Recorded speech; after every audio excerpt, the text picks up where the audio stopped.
레전드 채널을 방문해주셔서 감사합니다. 오늘도 시원통쾌 감동 웃음 레전드 사연 바로 시작하겠습니다. 안녕하세요. 너무나 정말 심장이 떨어질 뻔한 일이 저에게 생겨서 모두가 알았으면 싶어서 사연을 제보하게 되었습니다. 저는 결혼한 지 5년 정도 된 남성입니다. 아내와의 상의 끝에 아이를 낳지 않는 걸로 합의를 했습니다. 아내가 아이를 별로 안 좋아할 뿐만 아니라 지금 하고 있는 일을 계속하면서 경력을 쌓기를 원했어요. 아이를 키우면 일을 할 수 없으니까 저도 아내의 의견에 동의를 하고 어쨌든 아이는 아내가 낳는 것이기에 아내를 존중하기로 했습니다. 그런데 장모님은 그런 저희를 못마땅하셨습니다. 손주를 매우 보고 싶어하고 원했던 장모님은 저희 이런 결정에 굉장히 화가 나시고 결국 아내와 장모님이 사이가 엄청 안 좋아지게 되는 계기가 되었습니다. 장모님은 아이를 낳아야 국가가 부흥하고 다같이 잘 살 수 있는 거라고 주장하시고 아내는 요즘 먹고 살기도 힘들고 아이 낳으면 돈이 얼마나 깨지는데 그리고 애 낳으면 여자만 일 그만두고 애 키워야 되는데 내 인생은 어떡하냐고. 게다가 나는 애를 별로 안 좋아하고 그냥 나는 이대로가 좋아 라고 하면서 갈등이 생겨났지요. 좀 과격한 말로 장모님이 아내를 나무라셨고 그의 상처받은 아내는 거의 장모님과 연을 끊다시피 생활했습니다. 아이러니하게도 제가 아내와 장모님 사이에서 중간다리 역할을 하고 장모님과 연락을 하지 않는 아내를 대신해 제가 장모님과 연락하고 장모님 댁에 찾아가고 그렇게 지내고 있었습니다. 그러던 와중 정말 너무나 큰일이 생긴 것이었죠. 아내 회사에서 나온 홍삼 절편이랑 제가 해외에 출장 갔다 와서 사온 로얄 젤리랑 이것저것을 챙겨서 장모님께 드리려고 바리바리 싸놨습니다. 들고 가기 무거워서 제가 장모님 댁에 가져다 놓으려고 했지요. 장모님에게 오늘 잠깐 장모님 댁에 들린다고 집에 계시냐고 여쭤보려고 전화하는데 아무리 전화를 해도 계속 통화 중이시더라고요. 잠깐 외근 갔다가 회사 들어가기 전에 장모님 댁에 들려서 선물 놓고 가려고 했는데 장모님이 전화를 받지 않으시길래 그냥 장모님 댁에 무작정 갔습니다.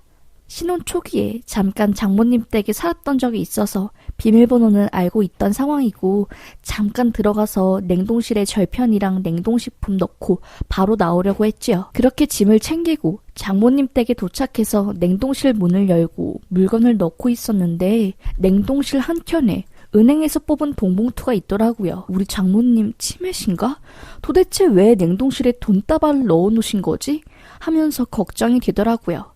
물건을 다 넣고 냉동실에 있던 돈다발을 꺼내서 세어보았습니다. 손이 덜덜 떨리더라고요. 총 8,800만 원이었습니다. 아니 이렇게 큰 돈을 장모님이 냉동실에 넣어놓은 것도 이상하고 아침부터 전화도 안 받고 문자 메시지 확인도 안 하시고 느낌이 너무 이상하더라고요. 갑자기 장모님이 현금 8,800만 원을 왜 인출하신 거지? 무슨 안 좋은 일이 있으신 건가? 어디 빚지신 건가?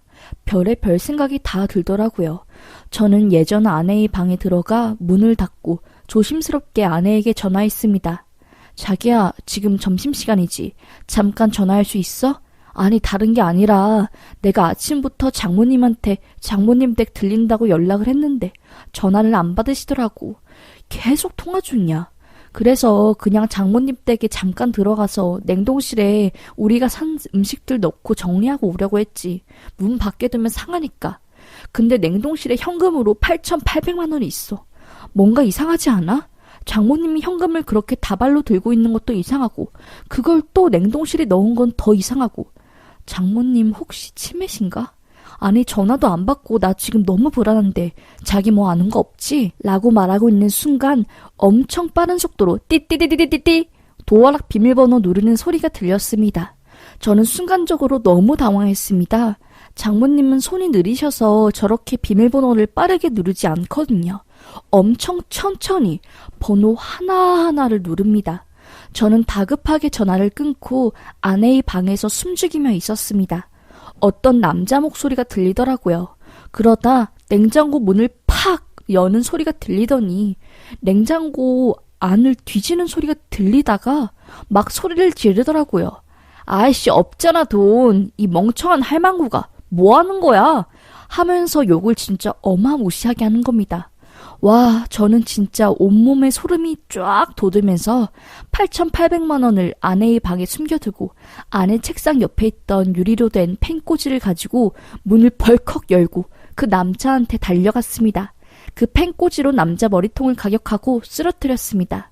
야, 이놈아, 너 누구야? 너 어떻게 이 집에 들어온 거야? 너 누구냐고 막 소리를 지르니까 그 남성이 엄청 당황해하면서 제 소나기를 벗어나려고 하더라고요. 저는 정신을 잃고 막 그 남자를 정말 안간힘을 다해서 깔아뭉개고 제압했습니다.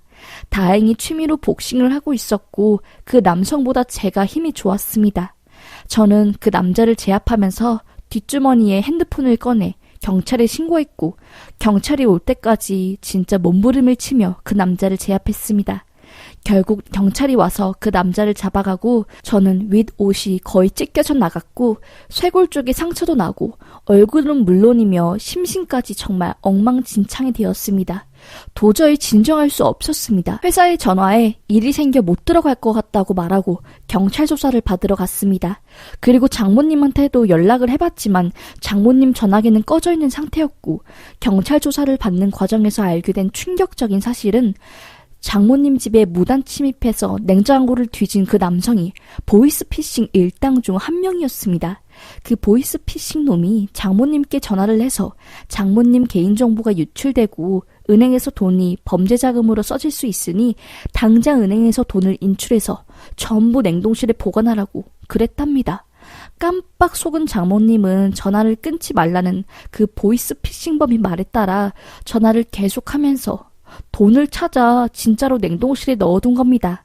그리고 장모님이 냉동실에 돈을 넣어둔 후 보이스피싱 조직원들은 장모님을 집 밖에서 빠져나오게 한 뒤 그 사이를 노려서 장모님 집 비밀번호를 알아내 돈을 빼가려고 한 것입니다.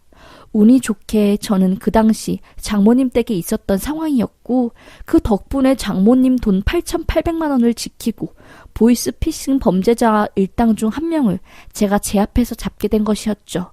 이 모든 이야기를 들으니 연락이 안 되고 있는 장모님이 너무나 걱정되었습니다.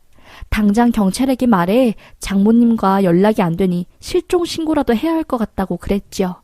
그런데 하루가 지나야 실종 신고가 가능하고 아니면 치매 증상이 있어야 수사가 시작된다고 하더라고요. 하지만 이 경우는 명확하게 범죄와 연결이 되어 있고 경찰분들도 심각성을 인지하고 바로 수사를 시작했습니다. 장모님 전화기가 마지막으로 꺼진 위치 반경 2km를 파악해서 그 주변 CCTV를 조사해 결국 장모님 댁에서 1시간이나 떨어진 곳에서 장모님을 찾게 되었습니다. 보이스피싱 놈들이 일부러 1시간이나 멀리 떨어진 곳에 장모님을 불러냈고 전화를 끊을 수 없게 하는 보이스피싱 놈들 때문에 장모님 핸드폰 배터리가 방전이 된 것입니다. 그래서 영문도 모른 채 장모님은 모르는 곳에 가서 벌벌 두려움에 떨고 있었던 것이었죠. 경찰이 장모님을 모시고 오시고 저와 경찰이 장모님께 상황 설명을 하자 장모님은 거의 쓰러질 뻔하셨습니다. 제 얼굴을 보자마자 펑펑 우시면서 어떡하냐고 미안하다고 하면서 말을 못 이으셨고요. 장모님은 정말로 자기 신상을 자세하게 말하고 엄청 다급한 목소리로 개인정보가 유출되었다고 하길래 보이스피싱범이 말을 철석같이 믿고 여러 은행에서 모은 현금을 인출해 냉동실에 보관하셨던 거라고 하더라고요. 정말 장모님이 평생 모은 돈을 홀라당 보이스피싱범에 뺏길 뻔한 아찔한 상황이 발생될 뻔했던 것이었죠. 너무나 다행히도 천운이었는지 그 상황에 장모님 댁에 있는 아내의 방에 제가 있었고 보이스피싱범을 제압할 수 있었던 것이었죠. 신의 한 수로 냉동실에 있던 현금 다발도 미리 제가 빼놨던 것도 정말 천운이었고요. 그렇게 장모님은 겨우 보이스피싱범으로부터 돈을 지키게 되었고 지금은 모든 보이스피싱 일당을 잡지 못했지만 일부 일당이 잡혀 징역형 2년을 선고받았고 보이스피싱범들에게 주소가 노출된 장모님은 저희 집 근처로 이사를 오셨습니다. 깜짝 놀란 아내도 장모님을 걱정하며 불행 중 다행인지 그 사건으로 인해 아내와 장모님이 더 돈독해졌습니다. 장모님도 이번 사건을 계기로 모르는 번호를 함부로 받지 않고 이상한 상황이 생긴다면 바로 의심하고 신고하고 있습니다.